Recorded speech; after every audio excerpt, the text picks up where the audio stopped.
Good morning, everyone. This is Monica Sharma. Welcome back to our channel.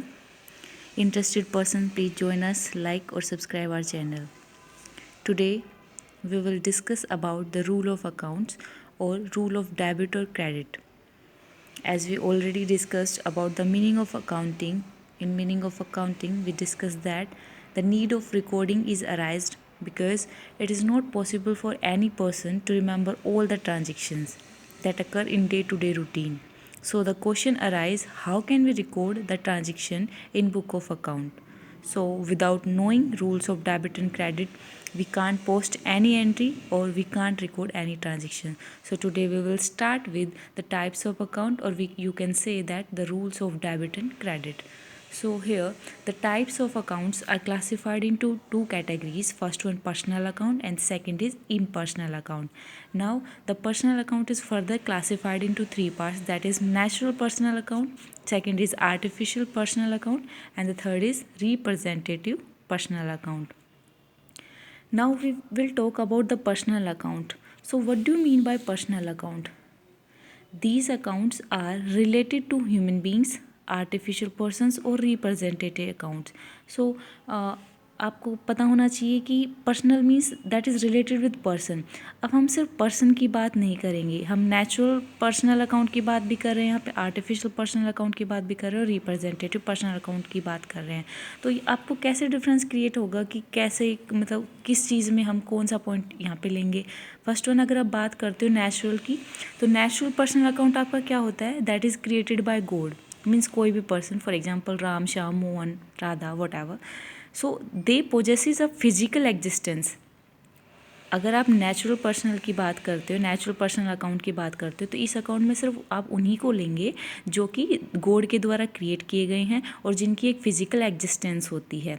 तो ये natural person से related है. Second आता artificial personal account, जिसमें आप क्या करते हैं, basically they are not created by law, they are not created by God, they are created by law.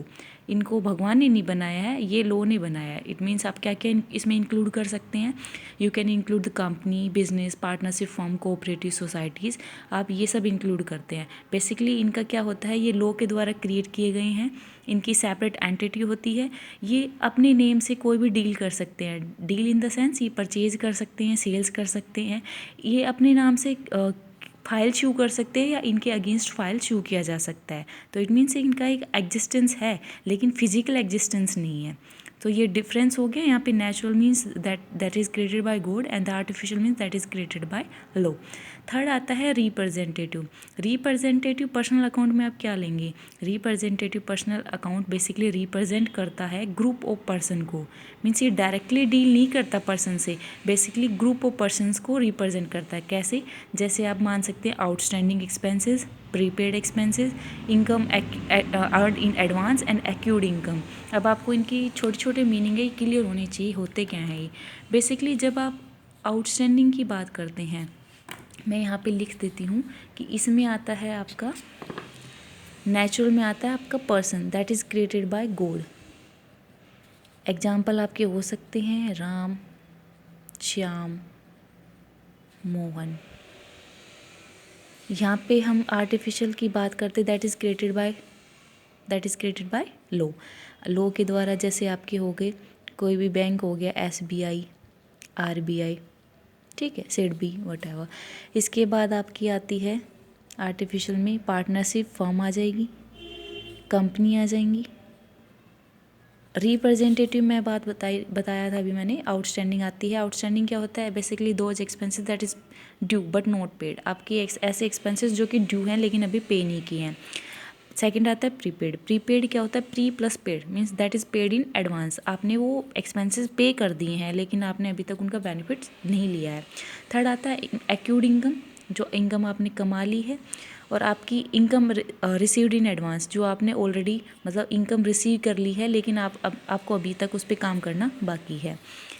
Second आप बात करते हैं इम्पर्सनल की. यहाँ पे हम ब्रीफ में देखेंगे, पहले इसको ही, इसके ही गोल्डन रूल्स को स्टडी करेंगे. तो यहाँ पे सिर्फ ब्रीफ में देखिए एक बार. इम्पर्सनल को 2 वे में क्लासीफाई किया गया. First one is real and the second is nominal. Real हम बेसिकली लेते हैं, रियल हमारा टेंजिबल रियल भी होता है और इनटेंजिबल रियल अकाउंट भी होता है. और आप नॉमिनल की बात करते हैं तो नॉमिनल आपका क्या होता है, जो आपकी एक्सपेंसेस, लॉसेस, इनकम और गेन से रिलेटेड होता है। तो यहाँ पे सिर्फ हमने ब्रीफ स्टडी किया है, आगे हम फर्दर स्टडी करेंगे। तो फर्स्ट हम पर्सनल अकाउंट देख रहे हैं तो उसके देखते हैं। सो पर्सनल अकाउंट में आपके मैंने यहाँ पे आगे बता दिया था कि 3 वे में आपने इसको क्लासिफाइड किया गया है, natural personal account, representative personal account and the artificial personal account. अब इसकी कुछ एग्जांपल देखिए आप। इसमें आते हैं capital account, drawing account, Ram and Shyam's limited account, bank account, Mohan account, debtor account, creditor account etcetera. अब आपके इसका गोल्डन रूल क्या है, basically debit the receiver and the credit the giver. Debit कौन है, द रिसीवर लेने वाला, एंड द क्रेडिट कौन है, क्रेडिट द गिवर।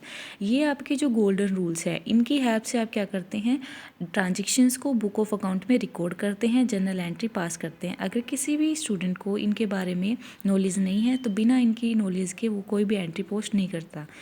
मैं कुछ एग्जाम्पल से आपको ये रूल्स क्लियर करा रही हूँ। देखिए, debit the receiver, credit the giver. For example, cash received for Mohan. तो cash receive for Mohan, cash account debit to Mohan, मैंने एंट्री पास की, कैसे की, कैश रिसीव मीन्स आपके पास क्या आया, कैश आया, कैश अकाउंट डेबिट।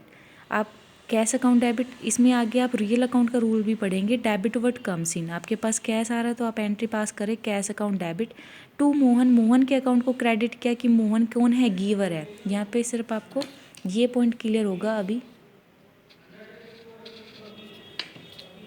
कि मैं गिवर की बात कर रही हूँ, और गिवर कहाँ जाता है, क्रेडिट में जाता है। ये ऊपर वाला पॉइंट आपको नेक्स्ट एंट्री में क्लियर होगा जब आप रियल अकाउंट स्टडी कर लेंगे। तो पहले आप गिवर की बात करते हैं, क्रेडिट द गिवर। इसमें रूल ने बताया कि क्रेडिट साइड हम क्या किसको लिखेंगे, गिवर। यहाँ पे देने वाला कौन है, मोहन है। अब मोहन क्या है, यहाँ पे पर्सनल अकाउंट का पार्ट है, और जो कैश होती है हमारी एसेट होती है। अगर आपको थोड़ी बहुत भी अकाउंटेंसी की नॉलेज है तो आपको ये बेसिक चीज़ें पता होगा, नहीं है तो आप हमसे मतलब जुड़िए और आप इन चीज़ों को यहाँ पे क्लियर कीजिए। कैश आप क्या होती है, एसेट, और ये आपके रियल अकाउंट का पार्ट है। सेकंड आती है अमाउंट विड्रॉन बाय ओनर। अगर आपका अमाउंट विड्रॉ करता है तो उसको बोलते हैं हम drawing account debit to cash. यहाँ पे विड्रॉवल हो रही है, ये कैश आपकी एसेट है। अगेन ड्रॉइंग आपकी क्या है, पर्सनल अकाउंट का पार्ट है, एंड द कैश आपकी एसेट है, और सारी एसेट किससे लिंक होती है, रियल अकाउंट से लिंक होती है। सो बेसिकली आपको यहाँ पे क्लियर होगा। मैं इसको दोबारा ये एंट्री कराऊंगी जब आपके रियल अकाउंट्स के रूल आपको क्लियर हो जाएंगे। तो फर्स्ट ऑफ ऑल हम एक देखते हैं अब एक बार रियल अकाउंट होता क्या है।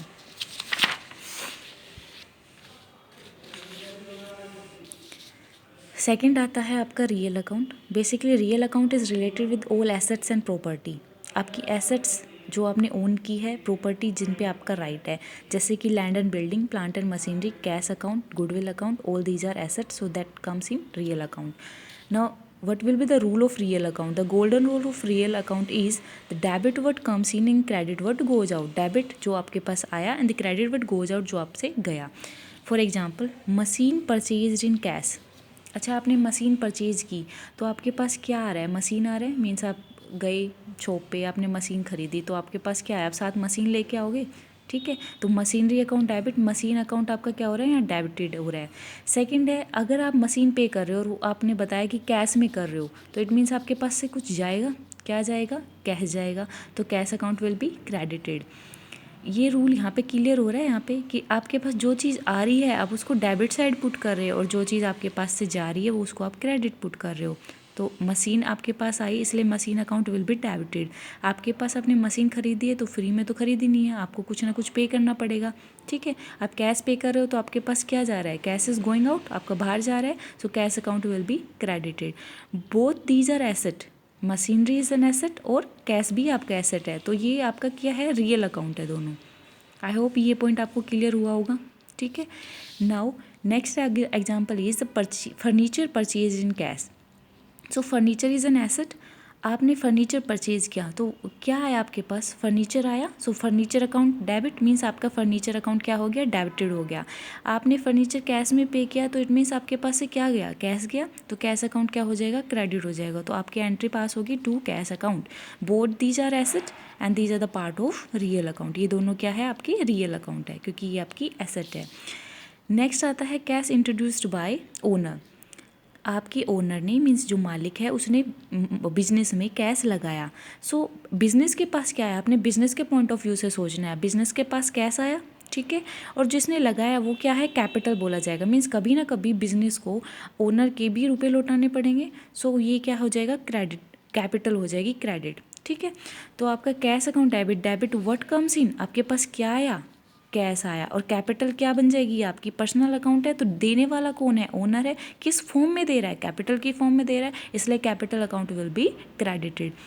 आप ये पॉइंट दोबारा बता रही हूँ आपको, आपके पास आ क्या रहा है, कैश। आप मतलब बिजनेस के पास क्या आ रहा है, कैश आ रहा है, इसलिए cash account will be debited.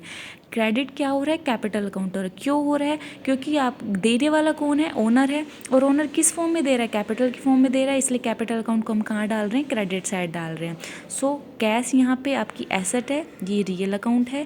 Capital आपकी कैपिटल ही है, मीन्स ओनर ने जो अमाउंट इंट्रोड्यूस किया है उसको हम कैपिटल बोलते हैं। ये क्या है, पर्सनल अकाउंट का पार्ट है। आई होप ये आपको रूल क्लियर हुआ होगा कि रियल अकाउंट का रूल है आपका golden rule, debit what comes in and credit what goes out. Third point आपका जो आता है वो आता है nominal account. Basically nominal account क्या होता है, nominal means that is related with expenses, losses, income और गेंस। आपका ऐसा अकाउंट जो कि एक्सपेंसेस, लॉस और इनकम और गेंस से रिलेटेड होता है। मैंने यहाँ पे अंडरलाइन किया है कि इनकम एंड एक्सपेंसेस से रिलेटेड है।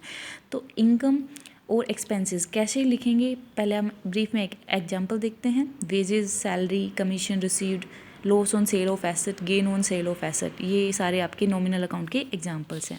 क्या इनके गोल्डन रूल्स होंगे, ये बोलता है कि debit all expenses and losses and the credit all income and gains. Debit में हम सारे एक्सपेंसेस और लॉसेस को इंक्लूड करेंगे और क्रेडिट में हम सारे इनकम और गेन्स को रिकॉर्ड करेंगे। जैसे कि एग्जांपल देखिए, वेजेस पे आपने मजदूरी दी, तो इट मीन्स अगर कंपनी, बिजनेस आपका वेजेस पे करता है तो आपके लिए फ़ायदा है या आपको नुकसान हो रहा है, मीन्स कुछ जा रहा है या आपके पास कुछ आ रहा है। ऑब्वियसली आप कुछ पे कर रहे हैं, तो उस एक्सपेंसेस का नाम क्या है, वेजेस। आपने अभी पढ़ा कि डेबिट में क्या आता है, एक्सपेंसेस आता है, तो उस एक्सपेंसेस का नाम कहाँ लिखा जाएगा, डेबिट में। Wages account debit, because wages is an expenses and debit includes all expenses and losses. ये पॉइंट क्लियर हुआ। और ये पार्ट किसका है, आपका नॉमिनल अकाउंट का, ठीक है। नेक्स्ट आता है कैश अकाउंट। आपने वेजेस पे की, अब खाली वेजेस लेके तो उसमें नहीं डाल सकते ना, आप वेजेस नहीं दे सकते, वेजेस किसी फॉर्म में दोगे, इट मीन्स या तो आप कैश देंगे या चेक देंगे। तो आपके पास से क्या जा रहा है, कैश जा रहा है। So cash account will be credited, क्योंकि credit what goes out, this is the rule of real account.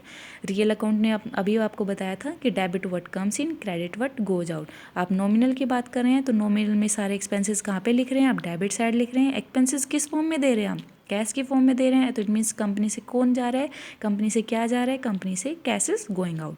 So cash is an asset और asset is the part of real account.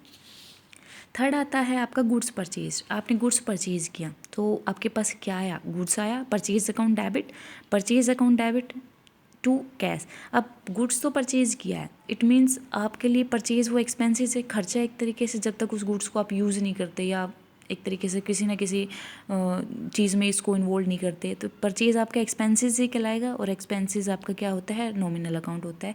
अब परचेज़ कर रहे हो goods, तो it means आपने कैसे मतलब उसको कैश के परचेज के बदले कुछ पे किया होगा, तो इट मीन्स आपने क्या पे किया, कैश पे किया। So cash is an asset and real account. Here cash is will be credited, आपका कैश अकाउंट क्रेडिट हो रहा है, क्योंकि क्रेडिट व्हाट गोज आउट, क्या जा रहा है आपके पास, कैश जा रहा है। और आ क्या रहा है आपके पास, परचेज में था गुड्स आ रहा है। यहाँ पे ये भी बोल सकते हो गुड्स आ रहा है, लेकिन मेनली आपको परचेज क्या बोला जाता है, आपके लिए परचेज एक्सपेंसेस है, इसलिए इसको सारे एक्सपेंसेस को आप कहाँ लिखते हैं, डेबिट साइड लिखते हैं।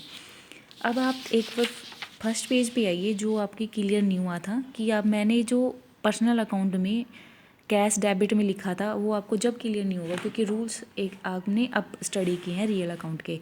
तो कैश रिसीव्ड फ्रॉम मोहन, आपके पास कैश आया। अभी आपने रियल अकाउंट के रूल्स पढ़े हैं कि डेबिट व्हाट कम्स इन, तो cash account debit, cash is coming in means आपका कैश आ रहा है, तो इट मीन्स आपके लिए क्या है, डेबिट साइड रिकॉर्ड करोगे, that is a part of real account. देने वाला कौन है, मोहन है, इसलिए मोहन क्या हो रहा है, क्रेडिटेड हो रहा है, मीन्स मोहन द गिवर। आपने अभी रूल पढ़ा है कि debit the receiver, credit the giver is a rule of personal account. यहाँ पे मैंने अमाउंट विड्रॉन के किया था, drawing account debit to cash account. Drawing आपका क्या था, पर्सनल अकाउंट था, और कैश क्या था, आपका रियल अकाउंट था। ये आपके तीन आपके गोल्डन रूल्स थे। क्या क्या, personal account, impersonal account. Personal आपका क्या था, नेचुरल, आर्टिफिशियल, रिप्रेजेंटेटिव था, और इम्पर्सनल में आपके रियल और नॉमिनल अकाउंट आए थे। आपने पर्सनल में अभी ये तीनों स्टडी कर लिए, इसके गोल्डन रूल्स स्टडी कर लिए, इन दोनों के गोल्डन रूल्स स्टडी कर दिए। एक चीज़ और रह गई, इसमें रियल को हम दो वे में क्लासीफाई कर सकते हैं, टेंजिबल एंड इनटेंजिबल। बहुत basically real is totally related with all asset and property, आपकी सारी एसेट्स और प्रॉपर्टी से रिलेटेड है। लेकिन ना जब भी आप एसेट की बात करते हैं तो कुछ एसेट ऐसी होती है जो टेंजिबल नेचर की होती है, कुछ एसेट ऐसी होती है जो इंटेंजिबल नेचर की होती है। कैसे पता चलेगा? बेसिकली टेंजिबल क्या होती है? Tangible asset means that we can see और टच, जो आप देख भी सकते हो और छू भी सकते हो। If you are talking about intangible asset means that we can't see, we can't touch. तो आप टेंजिबल के एग्जांपल्स आप आ सकते हैं, जैसे फर्नीचर अकाउंट आ गया आपका, मीन्स फर्नीचर दिखता है, ठीक है, आप देख भी सकते हो, छू भी सकते हैं। नेक्स्ट आपकी मशीनरी एंड प्लांट्स आ गई, ठीक है। लेकिन जब आप इंटेंजिबल की बात कर सकते हैं, इंटेंजिबल में आते पेटेंट, कॉपीराइट, ठीक है, ये आपकी क्या हो सकती है, ये आप देख नहीं सकते, छू नहीं सकते, ठीक है। रूल आपके पहले क्लियर हो गया। आई होप आपको ये वीडियो पसंद आई होगी। अगर आपको ये वीडियो पसंद आई तो प्लीज़ लाइक अस और subscribe our channel. Thank you for watching my video. Thanks a lot.